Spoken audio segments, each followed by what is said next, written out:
Welcome to the Dan Casper Show podcast, your chance to catch the full show anytime, anywhere. If you missed it live on the radio, no worries. We've got you covered with all the sports talk, opinions, interviews, and conversations from the show. From the Packers to the Brewers to the biggest stories in sports and around Wisconsin, it's all right here. This is the Dan Casper Show podcast. All right, it is the final hour on this Friday the 13th morning.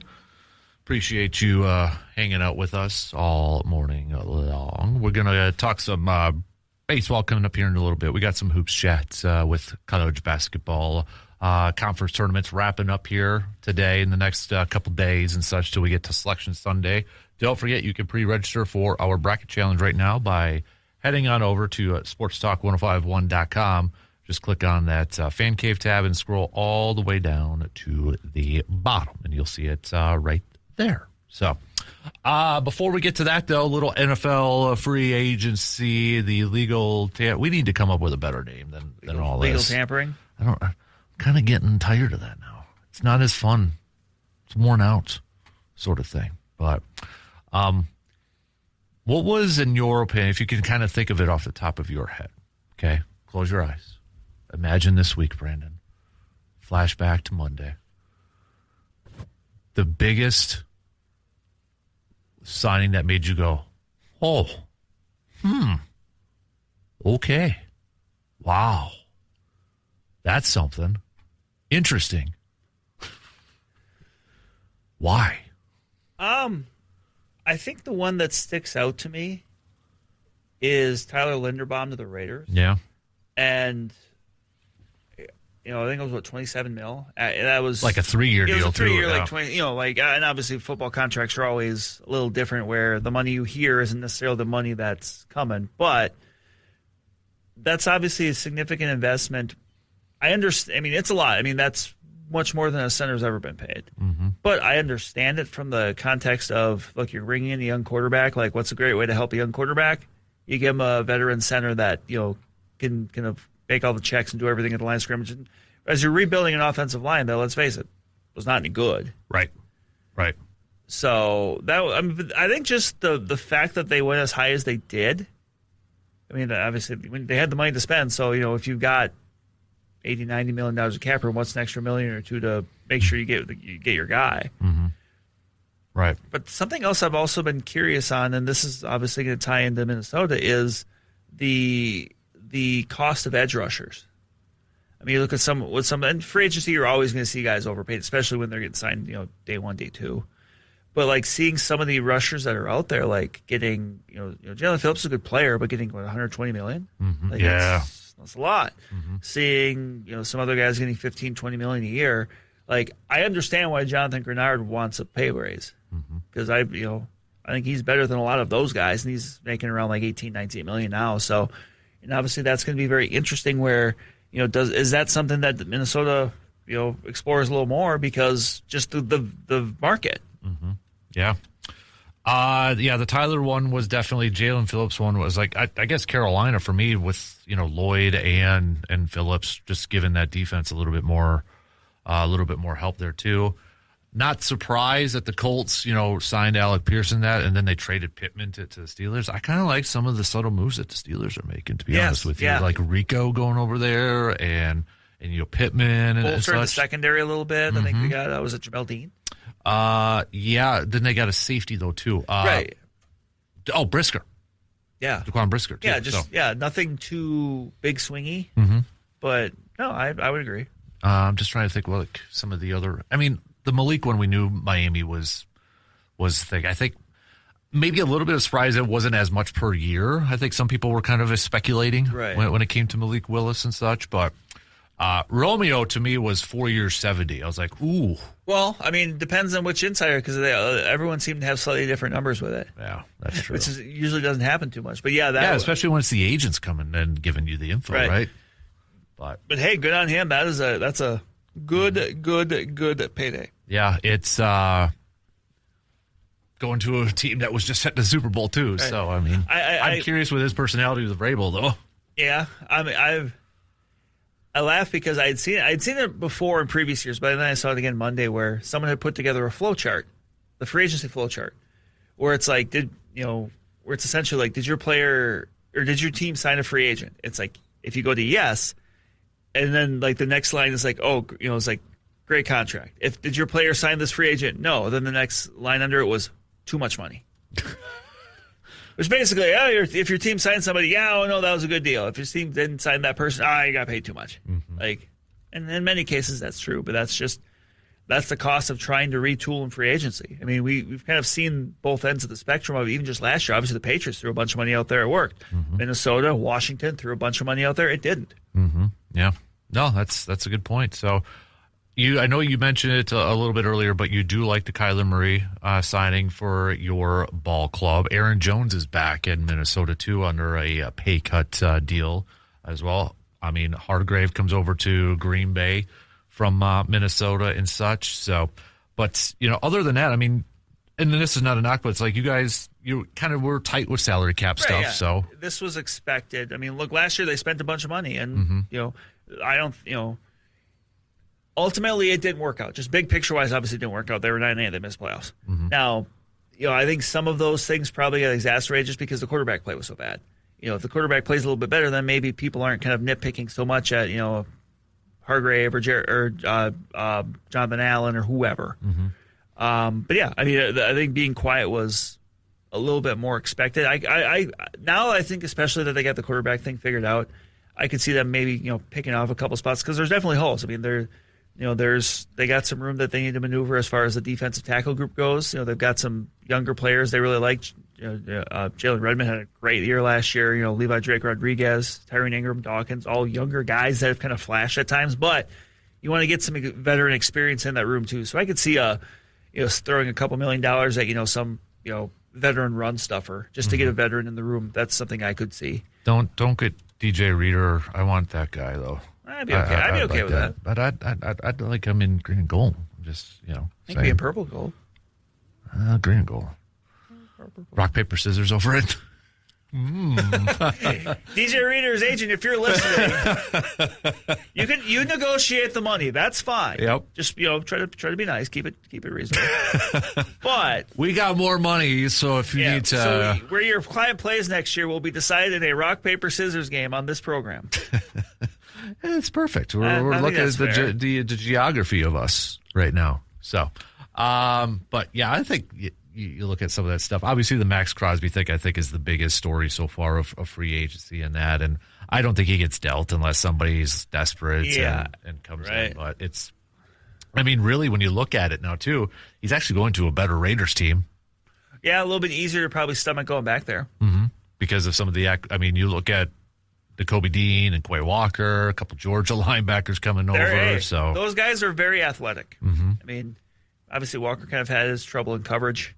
Yep. But that's the potential to be like a really fast, aggressive defense. Mm-hmm. Yeah. And then obviously, you look at the center, Tyler, we mentioned. Ashton Genty, I think, is still, there's something there with him. Yeah. Hey, if they get Kirk Cousins, though, you're at least a little respectable. I think you've got Blake Bowers. They signed Jalen Naylor, who I think was better than his number showed in Minnesota, but because obviously last year the quarterback play was so bad. Mm-hmm. It might be 6-11, 7-10, but that could be a team that makes some pretty nice gains. Yeah.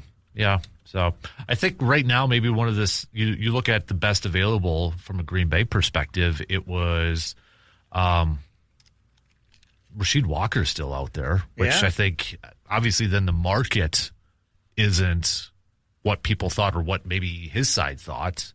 In terms of money for a left tackle. I think Greg Rosenthal's write-up was, he's maybe he listed as a 19th best available free agent in his original one, and now it's the top available. At best, he's probably an average starting tackle, but average you pay a pretty penny for. Oh, yeah. There's lots of teams out there that could use average. Mm-hmm. And I think he's going to sign soon. He's probably going to get a nice payday, but maybe not as high as what was originally thought of out there, too. So, but I think now, outside of him, this is the time now where you're going to see a lot of 1 or 2 year deals for these guys. Yes. And we've seen quite a bit of them already, but I think, because you look at the list, it's the Calais Campbells, it's the DJ Readers. Those are 1 or 2 year type of deals for those guys. Right. So, all right. Let's take a quick break, and then I want to get back to some Brewers and Hoops chats as we get into this final hour for this Friday morning. So we'll be right back after these quick words. Text from Aaron. He wants to know what's going on with your team, Brandon. He says, I'd like to know his take on what exactly the Vikings are doing over there with no trade clause. What is the Vikings' future with the quarterback look like? I'm more confused than anything, and then not to pay in free agency. So I guess okay, I'll let you answer. It's your team. No trade clause for Kyler Murray? Well, I don't think it's only a one-year deal. Right. So. I think the big thing there was a no franchise tag clause. So if he had a great year next year, they couldn't tag him. Like, they would either have to agree to a contract with him or he would be a free agent. Yeah. Like, that was kind of I thought the big thing out of that. And that's more benefit for him. Right. No, and I'm sure that was something he asked for. It's not like they were going to willingly give that to him just unprompted. But, look, I think after last year, let's be honest, J.J. McCarthy was not ready. That's on the organization for putting him in that spot. For whatever reason, they overestimated his readiness. If this team was a team that was a young team that had went 5-12 last year, you're probably not making this move, because you could just, if you were in the Titan spot, no, you just run it back with him another year and you see. But this is a roster that even, with a couple departures, like outside of the quarterback, still, and obviously it's a little bit different now, but still has a pretty solid roster, like a roster that can compete. Look, they finished with a winning record despite getting some of the worst quarterback production in the league. Right. Be it McCarthy, be it Carson Wentz, be it Max Brosmer. They wanted to raise the floor. And the combination of getting a quarterback like Kyler Murray, who, again, is not I'm not going to say he's an all-pro quarterback, but he's had several successful years in the league. That raises the floor, and you get him on a minimum contract because he still has offsetting language from the Cardinals. That's an opportunity that doesn't come along very often. And I don't think it's a bad thing to let J.J. McCarthy just take a step back. Right. Honestly, I wouldn't mind it if they brought back Carson Wentz and had him be the number 2 quarterback. Just give J.J. McCarthy as much of a redshirt year as he could get, that he's never gotten. Remember, as a freshman. Kind of, yeah. His first year, he had the meniscus injury and he missed the season, which meant he wasn't practicing. Then last year, it was such a start and stop kind of hokey pokey thing because of injuries. That's just kind of the nature of the beast. But I would like to see what he could do with a year of just working behind the scenes, playing a ton in preseason, and just almost having a chance to take a breath, because you can do that. And suppose Kyler Murray doesn't stay and he leaves. Next year he comes back, J.J. McCarthy's 24. That's the same age that Jaden Daniels, Bo Nix, and Michael Penix all were when they entered the league as rookies a couple years ago. Right. So, look, it's not ideal because you've pretty much squandered the rookie contract. That's not ideal. But ultimately, if you get him in a position where you feel like you can succeed with him, that's what matters most. Right. The contract stuff and everything else, well, you kind of just cross that bridge when you get there. Somebody in the Section 105, and you've talked about this before, but maybe revisit it. They're just kind of curious, how did you become a Vikings fan? Your dad's a Vikings fan. My dad. It's my dad. It's 100% my dad.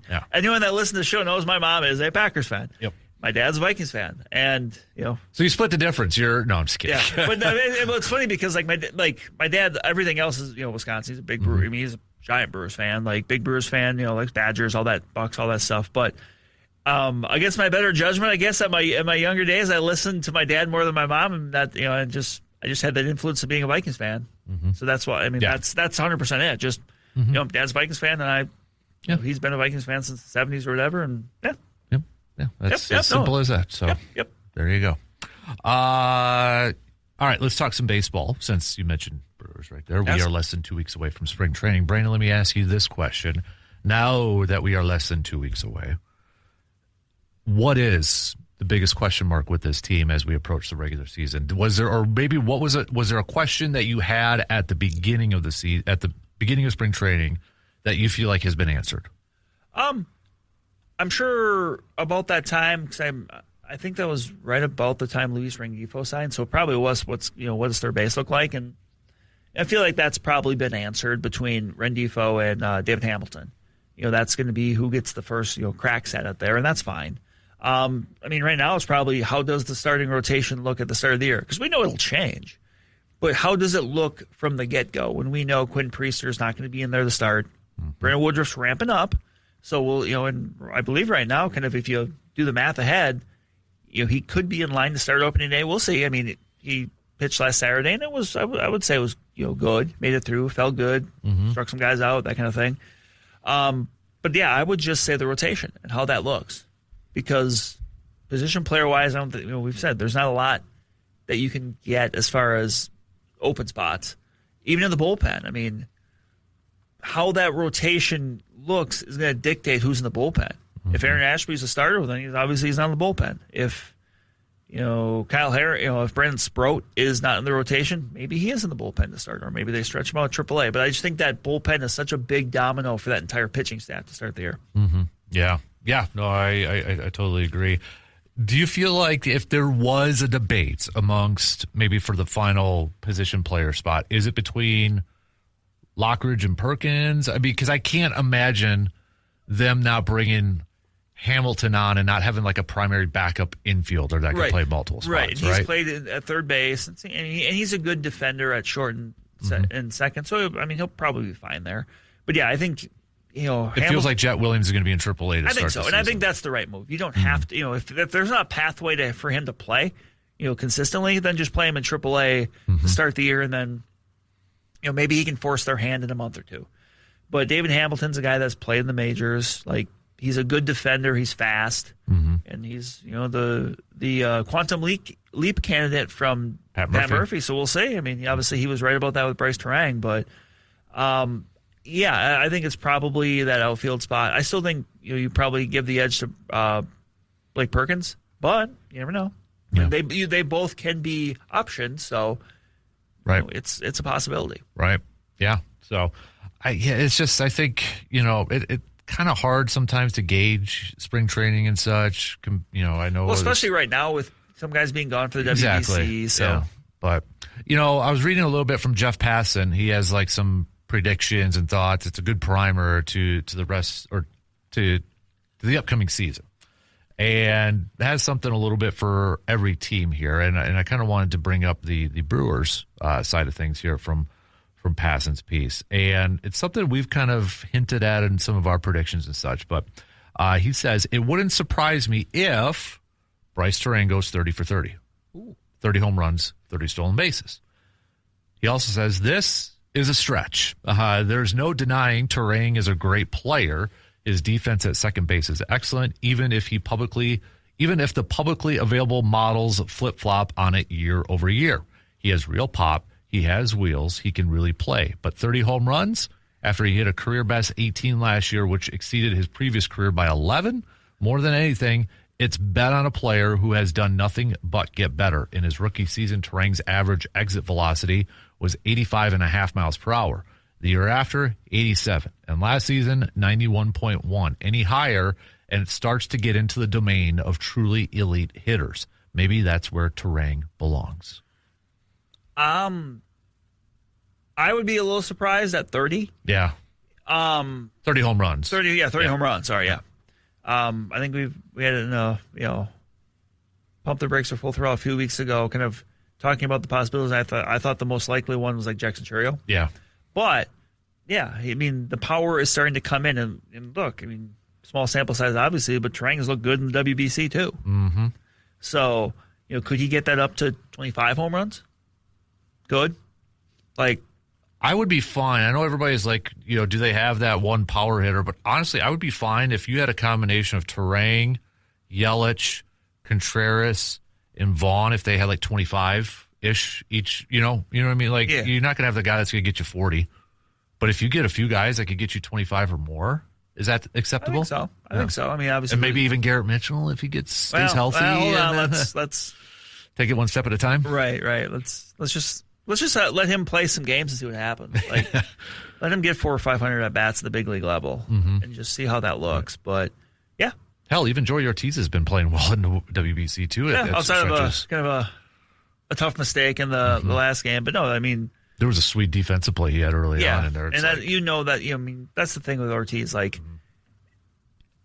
and I hate to say this because you never want to tempt fate, but it's like, I don't really think he could honestly be as bad as he was last year offensively. And then you look at 2 years ago, how good, I mean, he was a above average offensive player, which he was hitting in the 3 spot at times. Yeah. I mean, if you get him to even league average offense, just a guy that, takes some walks, hits 260, 270, and, maybe he mixes in like 10 home runs. Like, that is incredibly valuable when you factor in the defense. Like, the floor for being a very productive, valuable player in baseball is so much higher when you're a great defender. I mean, we've kind of seen it with Bryce Turang, where even when he was struggling early on, it's like, well, you kind of want to keep him out there because his defense is so good. And then eventually he gets better and better. Like, Ortiz wasn't I don't think he was in that same category as a prospect as Turang, but like, you've also seen it happen before. And that's kind of what, makes you optimistic, is like, look, if you just do what you did before, 2 years ago, and you're playing shortstop, man, that's a valuable player. Yeah. But, that's baseball. Like, if everyone just did what they did at a previous time, it would be a heck of a lot easier. Yep, exactly. A couple more nuggets from passing here. Why the season hinges on Jacob Mizorowski. If everything goes right, Mizorowski is one of the few pitchers who can say he has the ability to be as good as Skubal and Skeens. For all of the hype that accompanied Mizorowski's debut and first 3 starts, remember the All-Star game kerfuckle? His first big league season was hit or miss. He finished with a 4.36 ERA. He walked too many. He didn't get enough fly balls, but this is all nitpicking. Nobody in baseball has Mizorowski's arm talent. Once he really learns to harness it, maybe this year, maybe next year, maybe never, the true Mizorowski experience will reveal itself. And after trading Freddie Peralta and wondering how long Brandon Woodruff can hold up, the Brewers hope it's sooner rather than later.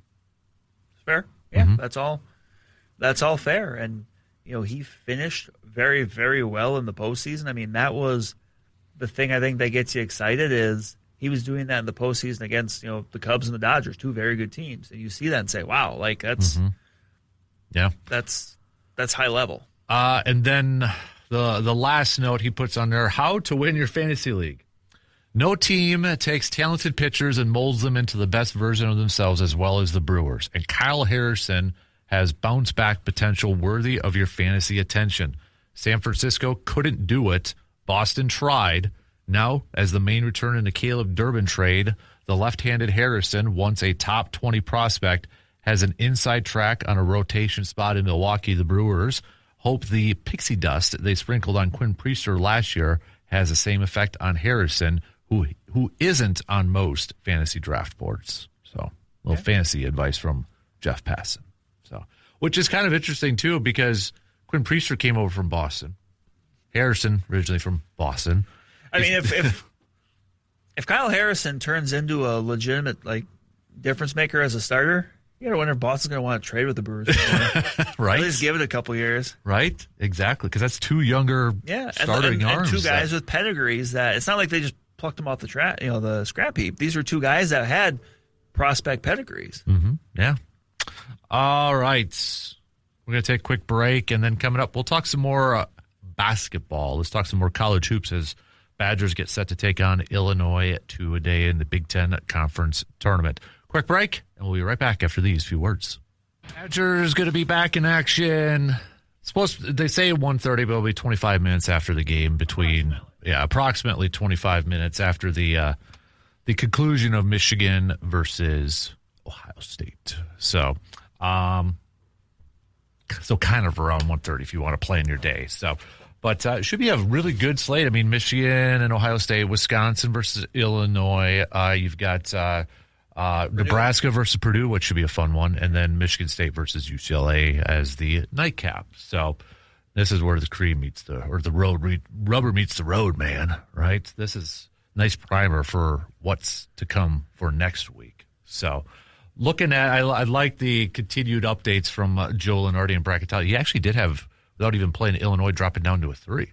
So Iowa State moving up to a 2, which is notable because in a lot of the bracketology earlier in the week was Wisconsin versus Iowa State. Yeah, they were the 3 and the 6 in the same pod. Right. So, but you look at some of these games, there's going to be a lot of flip-flopping, I think, after today with some of the bracketology. Yeah, this will be a big movement. Yep.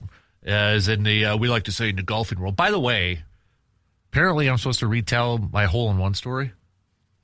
I don't know why. You got a hole-in-one? Shut up. I don't know what there is to tell.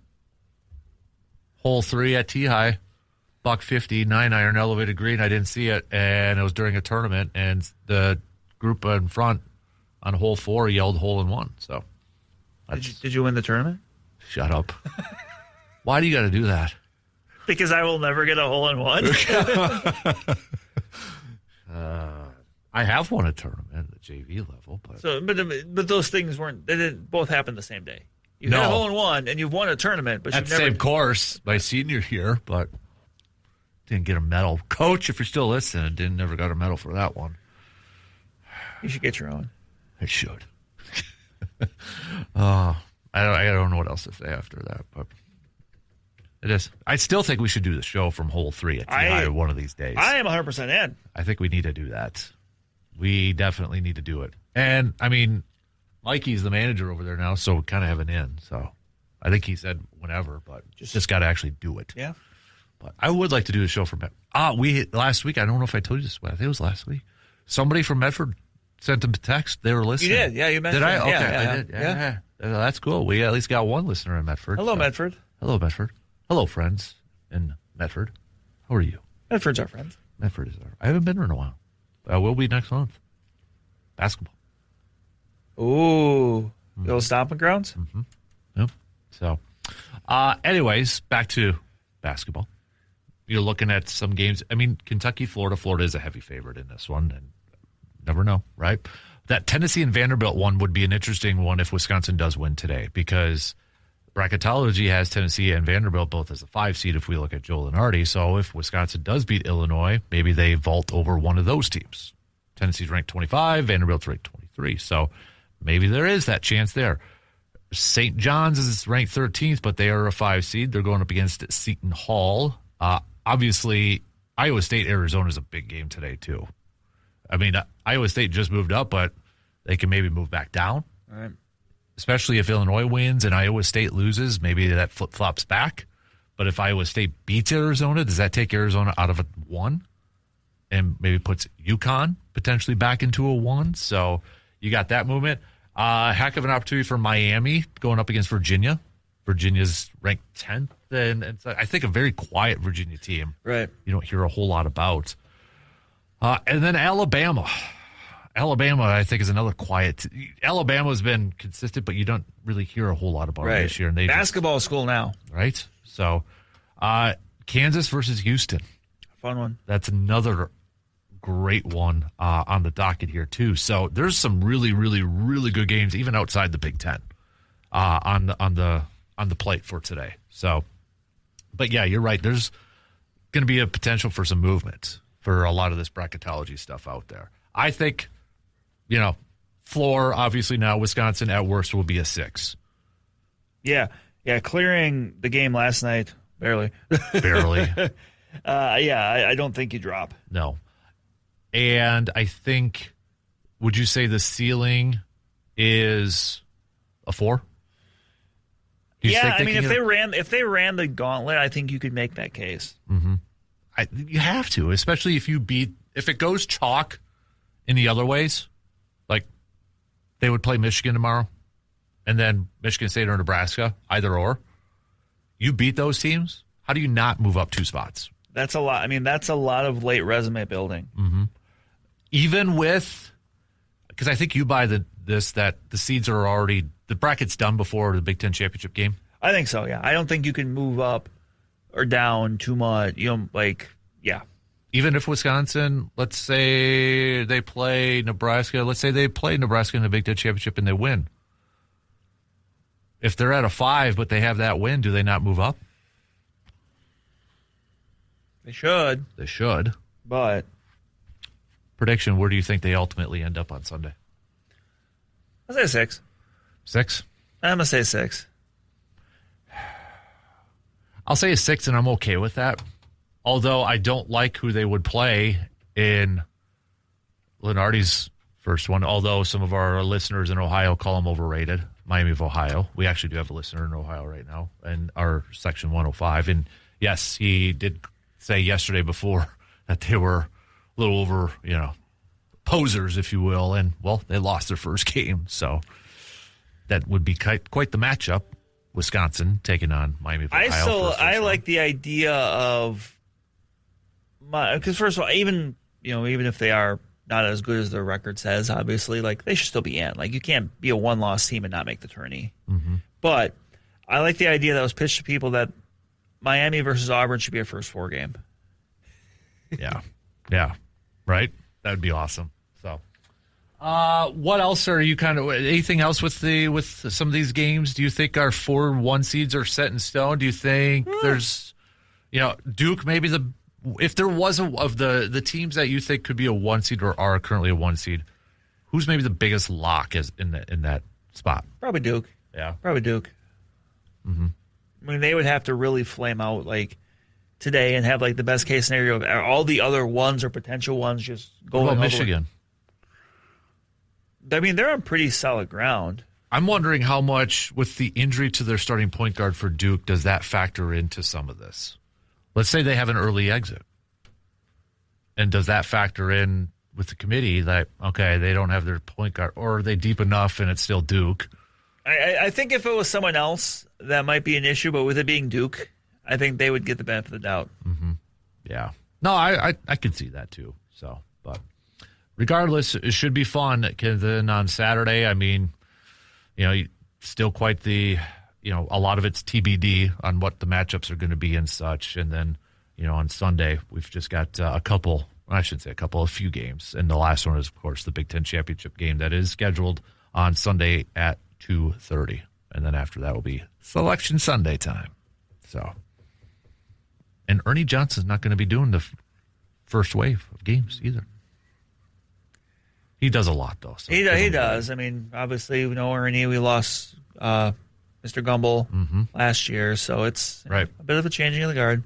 Yep. But he's still one of the best, though. Oh, yes. Yeah. All right, let's take our final break, and we'll start to wrap up things. We got some picks. We'll make a lot of college basketball picks coming up after these quick words. Time to wrap up this craziness on this Friday morning. Let's do some picks. Notice we didn't even mention the Bucks lost again last night, so there you go. At least they didn't give up 83 points to a player. That's true. I noticed you didn't pick him as your cream of the crop.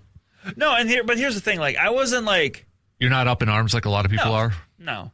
Like, my thing was like, you're having an argument over who scored the second most points all time. Mm-hmm. Say what you want about the way that it happened. And I get that, but like, I just, maybe too, it's just like, with it being the NBA too, like, look, I really like the Bucks and stuff, but like, just in general, the NBA is not something I'm following as closely as I will, like, baseball or NFL or something. Well, and to me, this isn't like the home run thing with Barry Bonds and that, where people are debating, well, who's the real home run king in that. Like, we're talking about the second place most points, and it wasn't illegal. Right. Or allegedly illegal, or what I'm trying to... it might have been unethical. Right. There might have been gamesmanship. Gamesmanship, I think, is the best way. Yeah. But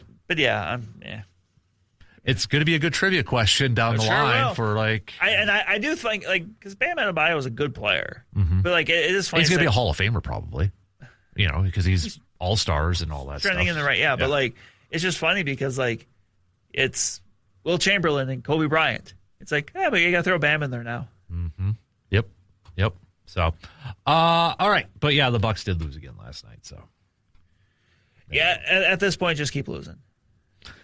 At this point, we're going to start talking about, and I mean, as in everybody in the general public, is this going to be the last time we see Giannis in this, Bucks jersey and stuff. So get ready. All right, let's do some basketball picks, shall we? And NCAA picks for today? March Madness picks for today? It's not March Madness. It's March and it's madness, so I'm calling it the madness of March. Don't Just don't. Okay, just don't. This is what I want to do. So, let me bring it up here for Friday. Ohio State, Michigan. I'm going to go Michigan, but I think Ohio State makes it close. So you think Ohio State covers the 12.5-point favorite for Michigan? Yes. I'll go Michigan, and I'm going to say Michigan covers. Ooh. So let's do Kentucky, Florida. Florida, 11.5-point favorite. Florida. I'll go Florida, and I think they cover. Yeah. Let's go with Tennessee, Vanderbilt. Vanderbilt favored by 1.5. I'm going to go Vanderbilt, and they cover. I'll go Vanderbilt, and they cover too. So Seton Hall at St. John's. St. John's is an 8.5-point favorite. I'm going to go Seton Hall. Ooh. I'm going to go the Hall. Ooh. I'm going to go Rick Pitino and St. John's, but they don't cover. Whoa. Purdue, Nebraska. Purdue is favored by 3.5. I'm going to go Nebraska. Purdue is not playing well. No, they're not. Give me Nebraska ball. Yep, I'm going to go Nebraska too. So Iowa State, Arizona. Arizona is favored by 3.5. I'll go Arizona. I'm going to go Arizona too, and I think they cover. Miami, Virginia. Virginia's 3.5. I'll go Miami. I'm going to go Miami too, you copycatter. I picked it first. But I thought it first. You don't know that. I thought about it before you were even born.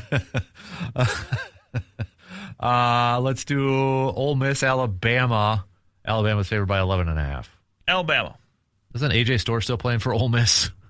Is he? I think he is. So AJ Storr's old guy now. Yeah. I'm going to go Alabama. Let's do Georgetown, UConn. UConn favored by 15.5. I think they cover. I think they do too. Let's go UCLA, Michigan State. Michigan State is favored by 5.5. I'll go Michigan State. Michigan State, and they cover. Clemson, Duke. Duke is favored by 10.5. Duke. Kansas, Houston. Houston favored by 5.5. Houston wins, but they don't cover. I think Houston wins, and they do cover. Oklahoma at Arkansas. Arkansas is 7.5. Arkansas. I'm going to go Arkansas too. And then Wisconsin versus Illinois.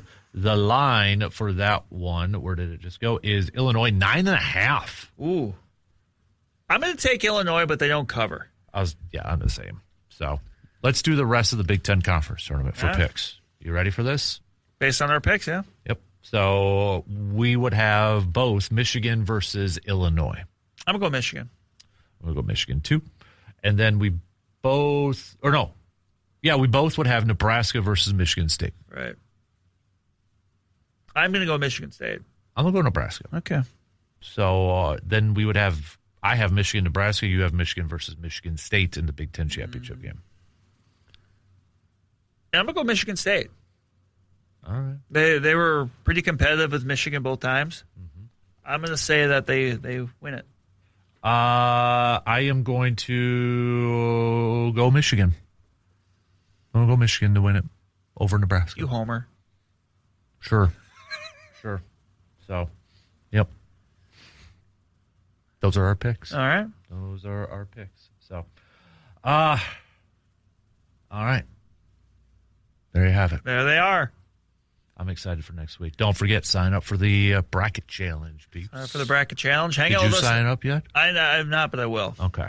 Yeah, and then a week from today, we'll be at the VFW Post 305. Yeah. So, there you have it. But all right.